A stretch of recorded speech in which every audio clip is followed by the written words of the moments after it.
नमस्कार, आप देख रहे हैं अपना रोहतास और मैं आपके साथ हिमांशु पाठक। प्रधानमंत्री नरेंद्र मोदी के बिहार दौरे को लेकर सियासत अब गर्माती जा रही है। पीके यानी प्रशांत किशोर ने पीएम मोदी पर तीखा हमला बोला है। 20 जून को पीएम मोदी बिहार दौरे पर थे। इस पर प्रशांत किशोर ने तंज कसते हुए कहा, सवाल ये नहीं है कि पीएम बिहार आ रहे हैं, अहम ये है कि वो बिहार क्यों आ रहे हैं। प्रशांत किशोर का कहना है कि प्रधानमंत्री सिर्फ चुनाव के वक्त ही बिहार को याद करते हैं। उन्होंने कहा कि मोदी जी को इस बार 2 सवालों के जवाब देने चाहिए। पहला सवाल, 2025 में आरा से 1.25 लाख करोड़ रुपए के पैकेज का ऐलान हुआ था, लेकिन आज तक उसका क्या हुआ। और दूसरा सवाल, बीजेपी के बिहार प्रदेश अध्यक्ष दिलीप जायसवाल, जो एक समय सीमांचल के एक सिख अल्पसंख्यक मेडिकल कॉलेज में क्लर्क थे, अब उसी कॉलेज के मालिक कैसे बन गए। पीके ने सीधे प्रधानमंत्री से जवाब मांगा है और ये मामला अब तूल पकड़ता नजर आ रहा है। क्या बिहार के लोग इन सवालों का जवाब पाएंगे और क्या बीजेपी इस पर कोई सफाई देगी? पर हम इस पूरे मुद्दे पर नजर बनाए हुए हैं। फिलहाल खबरों का सिलसिला जारी है, देखते रहिए अपना रोहतास। धन्यवाद। मोदी जी आ रहे हैं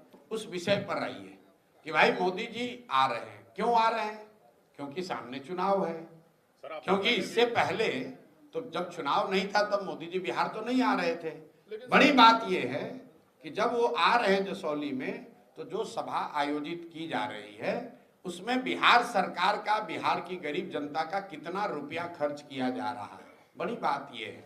बड़ी बात यह है कि क्या उस रैली में मोदी जी इस बात का जवाब देंगे कि 2015 में आरा में जिस 1,25,000 करोड़ रुपए के पैकेज की उन्होंने बात कही थी, क्या 15 के बाद उन्होंने पैसा, वो पैकेज बिहार को दिया या नहीं दिया? क्योंकि केंद्र में और राज्य में दोनों जगह मोदी जी की एनडीए की सरकार है। तो अगर मोदी जी ने पैसा भेजा तो पैसा गया कहाँ? भाई बात तो 2 ही हो सकती है, या तो मोदी जी ने 2015 के बाद 1,25,000 करोड़ पैसा भेजा नहीं, या फिर वो पैसा भेजा और बिहार की एनडीए की सरकार ने, भाजपा जदयू की सरकार ने उस पैसे को लूट लिया। क्योंकि जमीन पर आपको हमको तो कहीं 1,25,000 करोड़ का पैकेज का काम दिख नहीं रहा है। तो बड़ी बात यह है कि मोदी जी उसका जवाब दें।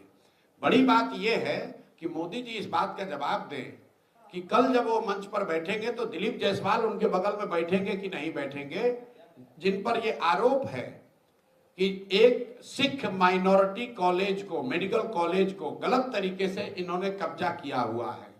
मोदी जी को इस पर जवाब देना चाहिए कि उनके पार्टी के राज्य के अध्यक्ष दिलीप जायसवाल जिस कॉलेज में कभी क्लर्क होते थे, आज उस कॉलेज के वो मालिक हैं, कैसे बन गए। और उस कॉलेज में जो सिखों के सिख माइनॉरिटी एक्ट के तहत जिस कॉलेज की स्थापना की गई है, उसका मालिकाना हक दिलीप जायसवाल के पास कैसे है। और वो अगर प्रधानमंत्री के बगल में बैठेंगे तो उस पर प्रधानमंत्री को बोलना चाहिए कि भाई किस आधार पर उनका चयन किया गया है।